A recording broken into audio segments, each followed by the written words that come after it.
আসসালামু আলাইকুম। আজকে আমরা আলোচনা করব অ্যাড ফাটিগ নিয়ে। ফেসবুকের অ্যাড ফাটিগ কেন দেখা দেয়? আমরা যখন ফেসবুকে অ্যাড ক্রিয়েটিভ ব্যবহার করি তখন দেখবেন আমাদের অ্যাডসগুলো প্রথম কয়েকদিন পারফরমেন্স হাই হচ্ছে এবং হাই হচ্ছে এবং হাই হচ্ছে, কিন্তু একসময় গিয়ে দেখবেন যখন অ্যাড ফাটিগটা হয়ে যায় তখন আপনার পারফরমেন্স কিন্তু ডাউন হতে থাকে এবং ডাউন হতে থাকে এবং ডাউন হতে থাকে। এটা রিজন কি এবং অ্যাড ক্রিয়েটিভ আপনারা কিভাবে ব্যবহার করবেন? অ্যাড ক্রিয়েটিভ মানে আমি বুঝাচ্ছি অ্যাডের যে কন্টেন্ট, আপনি ভিডিও দিচ্ছেন অথবা ইমেজ দিচ্ছেন, এই যে অ্যাডের কন্টেন্টগুলো আছে এগুলোকে আমি বুঝাচ্ছি। ধরেন একটা ভিডিও কন্টেন্ট আপনি সেটা অ্যাড ক্রিয়েটিভে ব্যবহার করেছেন, আপনি কিছুদিন ব্যবহার করার পর আপনার এটার পারফরমেন্স যখন উপরে যাবে তার মানে আপনাকে বুঝতে হবে আমার এই ভিডিওটা অডিয়েন্সরা খুব ভালো পছন্দ করতেছে এবং তখন কিন্তু আপনাকে ভালো একটা রেজাল্ট পান। বাট যখন দেখবেন যে আপনার অ্যাড ফাটিগ হওয়া শুরু করছে, আপনার পারফরমেন্স খালি ডাউনের দিকেই যাচ্ছে, তখন আপনি মনে করবেন যে আপনার এই কন্টেন্ট অথবা এই অ্যাড ক্রিয়েটিভ বর্তমানে যে অ্যান্ড্রোমেটার যে অডিয়েন্সগুলো আছে তারা পছন্দ করতেছে না, তার জন্য আপনার এই পারফরমেন্সটা কিন্তু ডাউন হয়ে যাচ্ছে। আর ডাউন হওয়ার ফলে কি হয়?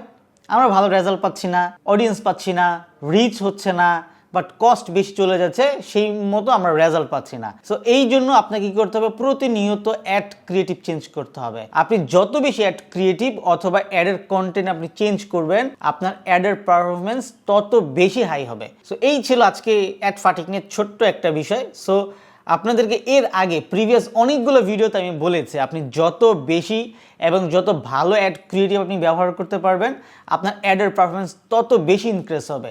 সো আপনারা খুব দ্রুতই অ্যাডের পারফরমেন্সগুলো ভালো করার জন্য বেশি বেশি করে অ্যাড ক্রিয়েটিভ এবং নতুনভাবে অ্যাড ক্রিয়েটিভগুলো আপনারা তৈরি করবেন, তাহলেই আপনার অ্যাডের পারফরমেন্স অনেক বেশি বৃদ্ধি হবে।